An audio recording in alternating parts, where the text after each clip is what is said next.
vision from God. I live in Las Vegas, 38 years old.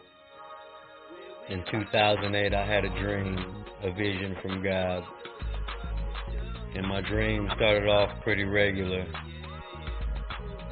It was a bright and sunny day, and I was on the cell phone talking with my uncle. And we were just talking. I know I was cussing, listening to the radio, and that's when everything changed. From the day I had my vision, I've never been the same. Now, as I was driving, I noticed a lot of funny things was going on around me, and my uncle said the same thing. He said something was weird was going on. I slammed on my brakes, and oh my Lord, what was in front of me would blow your mind. Right before my very eyes was the 4 horsemen. The 4 horsemen of the Bible, of the apocalypse. The ones that I've heard about since I was young. And they were giant knights on giant horses. I remember one in particular that had antlers on his head, looked over at the others and mumbled something real loud, and they all started laughing at me. As if I was the tail end of an old joke. They laughed, and I looked with astonishment at them. I knew I wasn't dreaming. They all took off and broke down the city street.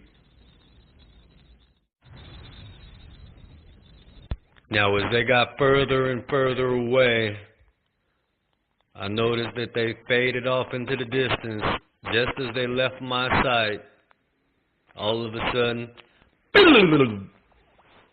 I'm back on the city street. Everything went back to normal. And as I was looking, I thought they were coming back. I started seeing something.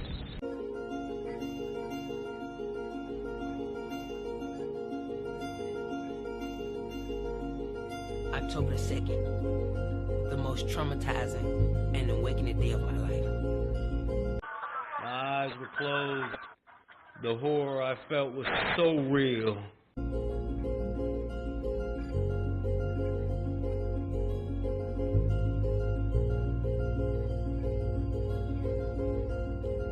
I remember it was on a Thursday. Matter of fact, let's take it back. Wednesday night. I found myself looking at these different YouTube clips and watching different out-of-body experiences and different films that, they used to scare me. And I would watch it and it would blow me away. It would catch my attention. And it used to scare me so bad that I would wonder, my mind used to go in places like, God, is this stuff real? I couldn't understand it because I've never been to that place. So, I found myself praying. I remember walking outside of my apartment, and I was walking back and forth with my eyes closed and just started praying. And I asked God, I said, Lord, if you give me an out-of-body experience, I vow to share your word and to tell the people what I saw. Not expecting that God was going to respond back to that, because I was just praying out. I was just praying, not actually looking for a response. And after that night, the next morning, that Thursday, October 2nd, I had a dream. And my spirit left my body. It was like I was in my apartment and my spirit got pulled out of my body. And I would go in these different trances, bright colored lights. That was white, like the best way I can explain it would be shoo, shoo, shoo, all the different flashing lights. And I appeared before a blue sky with no clouds. It was like a blue place. No land, no trees, no grass, no water, nothing. There was nothing there but a blue atmosphere. And I would see this atmosphere goes millions of miles upon millions of miles where nothing existed. It was like nothing was hidden. Everything was real. Everything was before your eyes. You could see it. And we was in this clear kind of body form, some form of light, as you would refer to a soul or a spirit, and I could see through. It was so transparent, and in front of me was thousands among thousands similar to what I was, and thousands among thousands behind me. Thousands of people rounded up, shoved in this line and forced to this border crossing. They were watching us all close. I saw them pushing people over a line ahead of me. And I heard people crying and screaming. And as soon as they crossed the line, they were marked. And I knew that it was some form of a soul. And in the middle of my chest were seeds, multiple seeds. I didn't know what they were for. And I realized that I was the only being that could actually move out of my place and look and observe, smell, taste, feel. All my senses were active at this point. All of a sudden, out of nowhere, military soldiers and tanks started pushing people into the street, forcing everyone to get out of their cars, get out of the stores, get out of your homes. At that moment, I knew I wasn't dreaming. I didn't care about what happened to my car. I don't know what happened to my uncle on the phone. The Horsemen never left my mind. And as they forced everyone into the street, they pushed everyone into a line. And so, I began to look around and to observe the things that I saw, not knowing that this was a dream. I thought this was reality. I thought this was actually happening. And they started to make us walk. Everyone saw they were evil. And the funny thing was, in my vision, I saw nobody resist.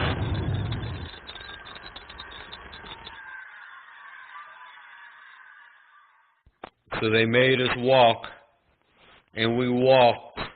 And we walked. I knew at any moment I would wake up. But the Lord did not wake me up. For I was walking. Everything seemed so real. I could hear the gravel underneath my feet. And I looked forward, and there was this great shadow way in front of me, way at the end of the line. It was like 1,000 people in front of me, and there was a shadow, a great big shadow, but it had no detail. Thousands of people rounded up, shoved in this line and forced to this border crossing. They were watching us all close. I saw them pushing people over a line ahead of me. And I heard people crying and screaming. And as soon as they crossed the line, they were marked. The Lord still did not wake me up. And I'm still walking in this line. I knew this was real. So we walked, and we walked, and then we came to a checkpoint. In the distance I was looking, and as I saw the evil men that I passed, looking deeper and darker as we got closer and closer to a facility, to a border checkpoint. We had finally made it to their destination. I remember their faces, their evil demonic faces staring at us. As we got closer and closer, we came to a point, and I thought to myself, am I going to hell? They rounded people up. It was like as a vapor, and I could see that it was a shadow of something that was in the front. And I had many questions at this point in this dream, and out of nowhere, I heard these words: "Depart from me." And this galaxy, this portal, I don't know what to call it, on the right side of God, or Jesus Christ, whoever you decide to identify that spot of judgment, on the right side of him, there was this big portal that opened up, and there will be stones of fire. Hey, normally when you get a lighter and you cut it on, try to spark of flame, but instead of fire, it was stones. And they will leak out of this portal. And whoever that guy said, depart from me, flew down this place. And the flame, the stones were so hot that it would burn everybody outside of that portal. On the left side of our body or our form, it would burn us. And everybody would be like, ooh, like as if it was so cold or so hot, you would tell somebody to close that door. It's too cold. That's how hot it was. And the portal closed. And then he sent them so fast that the screams were late. I heard, ah, like it was like, depart from me. And it closed up. Then the screams come, ah, and it terrified me. And then out of nowhere, something snatched us up. And like we moved up the line. And I began to think, I didn't understand where we was. I'm like, oh my God, maybe this is judgment. And just try to understand how everything went from a perfect day to pure hell and chaos, as in a moment. Everybody was crying, men, women. I didn't hear any children in my vision. Every person of every color and religion I saw. Then I saw the worst thing that you could ever possibly see in life or face. It was almost dark at that time, and as we were walking in the line, I looked off in the horizon over the city, and behold, my heart dropped. For I saw a whirlwind in the sky, sucking up thousands of lights. The rapture was taking place, sucking up souls of lights. And the Lord was taking his children, and I knew right then and there that I was left behind. And I did not know what to do or think, and everybody saw what I was seeing. But what about me, I thought? What about me? Was I condemned for eternity? Was I on my way to hell? Yeah, I had many questions, and I would hear, depart me, depart me, depart from me, and all these different people will be sent to hell. A big knot would come out of their head. Giant knot with a scar over it. Another person, then another. And then some people I noticed a knot would pop out of their arm. So it's either the arm or the forehead. I don't know what the difference was, but that's what I saw in the faces of these evil men. And then came I. Get in the line, they yelled. And the part that scared me the most was the people that were getting judged. You could hear when God was talking to them, and you could hear everything they got judged from. So if somebody went to hell for something that you knew you struggled with in your life, you know where you were going. And so I'm just saying, people go shoot to hell, boom, boom. And I'm seeing the flame, and it's just constantly burning everybody outside that haven't been judged yet. And I could hear some of the people talking to God, and I remember there was a woman, blonde hair, and God was talking to her.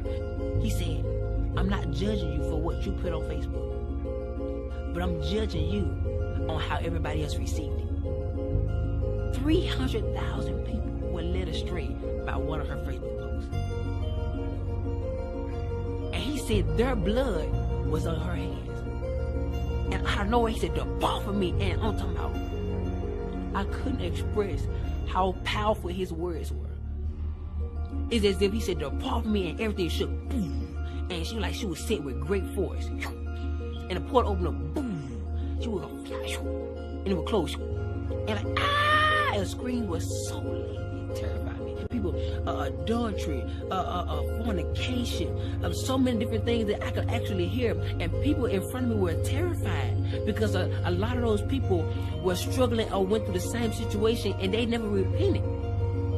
So thousands 1,000, sent here. They would go, they were flying, they was flying so fast. I've never seen something so fast. And it got to the point where I was next in line. As they pushed me across the line. Now I remember looking at my arm, and as soon as I crossed, bam! A big old knot would pop out of my arm with a big scarish looking thing over it, and I knew we had been marked. And the hideousness of it, I couldn't stand, so I covered it with my shirt, and I started walking. It didn't matter where you walked from there. I followed the others and went toward a huge concrete building. And I knew from there we were marked because no one followed us from there. I could hear crying in the distance. So I walked in to a giant concrete room. And as I looked around, I saw an entrance and I heard other people crying. So I walked toward that room to see what was going on. Weeping and wailing, rooms full of people crying. Everyone knew in their minds that we were going to hell or we are on our way to be executed. We were left behind. And he called me up and he started talking to me. And keep in mind that our life held us hand to hand. So anything we did in our life testified against us. So you couldn't lie because your life testified. Say, yes, you did this at this time, yes, you did. And whenever God would speak to me, you would see a big screen, like you would see as if whatever God says, it comes to life. And so he started talking to me and he started telling me everything that I could have did better. And at this point, I'm like, okay, God, I could do this better. I did it, I did okay with it, but I could have did better. So he began to say other things, and he brought up this specific woman. A moment later, a girl who I seemed to have known before from my past came running up to me, and I told her I have sinned too much, and I pushed her away, and she walked away sobbing. I remember sliding my back down the wall and crouching and putting my head between my knees and crying to the Lord. I even thought about what was next, what they were going to do to us. And he asked me, why didn't I forgive her? And he gave me her specific name. I'm not going to say it. He gave me her specific name. And I knew exactly what he was talking about. He asked me, why didn't I forgive her? I said, I did, God. I did forgive her. He said, well, if you forgave her, when you get on the phone and talk to her, why is it that you treat her like the situation happened all over again? And I'm like, God, but I did forgive her. He said, well, if you forgave her, why are those seeds still in your chest? And I looked down. I was like, oh my God. That's what those are for. Those are seeds of what I did in my life. The things I didn't forgive. So he was talking to me and I was like, oh my God. And he told me, he looked at me and said, because you didn't forgive her, I didn't forgive you some of your sins. And I was like, oh my God. And he started telling me so many other things, and he ain't told me not one good thing yet. And at this point, I'm getting terrified because my mind is starting now going to a place where I'm imagining how hot this fire is going to be when this portal opens. And so, I'm scared. I didn't know how to explain how terrified I was. Words can't describe. When you meet God, words can't describe how terrifying it is to look your Creator face to face. Where there's nothing hid from Him. There's nothing. Your inner thoughts are revealed before Him. Your perception, how you feel, everything that you hosted in this body is presented before Him. And so, I got to a point where I didn't want to hear God no more. I was really turning my head because I was afraid that, it's already made his mind up. I was so afraid, and so I turned my head, and he would just come to tell me everything that I didn't do right, or I should have did better. And at this point, I knew I was going to hell. I knew it. I was fully persuaded that this was it. So I turned my head, and I was like, don't want to hear no more. But, you know, my mind, I'm just really trying to imagine how hot hell is gonna be. I'm like, oh my God, Lord, I have no more chance. If I go down there, I can't come back. Like, Lord, please don't send me to hell, please. Like, God, please, I'm begging you. And I'm more terrified. I was more terrified than I can express. And so I turned my head, and at this point, I no longer wanted to hear what he had to say, because I knew at this point, you know, I was going to hell. And I would have my head turned, and out of nowhere, there was this warm feeling that would come over the interface of my soul. And I would turn my head, it would go in slow motion, and the tears would fly from my face. And I looked at God, and I was looking at his judgment. What was going to be my judgment? And he looked at me, he said, face to face, you don't get a well done. You give it, you barely made it. And he stepped back and said, come. And at this point, I was so confused. I'm like, oh my God. And on the left side of God, heaven would open up, so soft, with brilliant lights. The colors were indescribable. Like colors I've never seen before in my life. It was so pretty, so amazing. And the colors will blossom as they grow, and as they grew, and the heaven will open up so gentle. And I will walk toward that direction, and my hand would go in the portal. And when my hand went through, it got bigger. My arm went through, it got bigger. It was like I was growing into a mature state of a glorified body. And so my leg went through it, like got bigger, and you can see how big I got on the other side, and how my soul was being transformed into a glorified body. And my body would go through it, and the only piece that was left behind was my leg. And right before my last foot got in, I woke up. The dream scared me so bad. I was underneath our living room table for hours. I was so terrified. I was terrified to move. I was terrified to do anything, because I was afraid it was going to be added to my judgment. I thought that was the judgment. That didn't feel like a dream. My eyes were closed. The horror I felt was so real, y'all.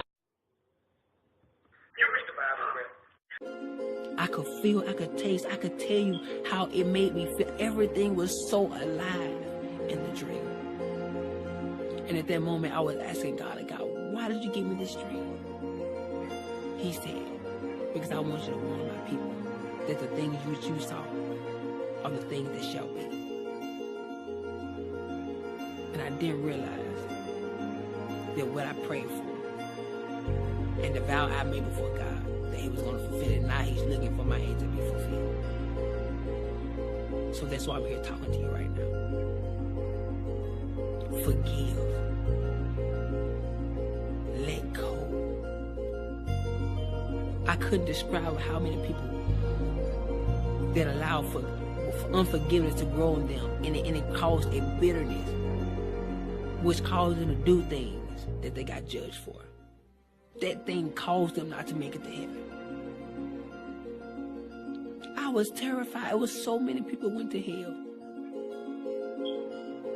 And it felt like I was the first one. Like it was thousands among thousands of people in front of me. That is scary to me. So today I encourage you to get it right with God. Get it right with your fellow friends, your enemies, that church hurt that causes you to attack people in silence. Go get it right, because hell is not worth it. God scared me so bad in this dream, but I knew it was for a reason. So today, choose love. Accept Jesus Christ as your Lord and Savior. Believe that he died on the cross for your sins and my sins, and that he died, but he arose on the third day.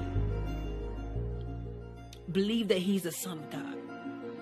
Read the scripture and apply it to your life, so that when Jesus comes back, he don't see your flesh, but he see his word. I encourage you today. Forgive, love, watch how God changed.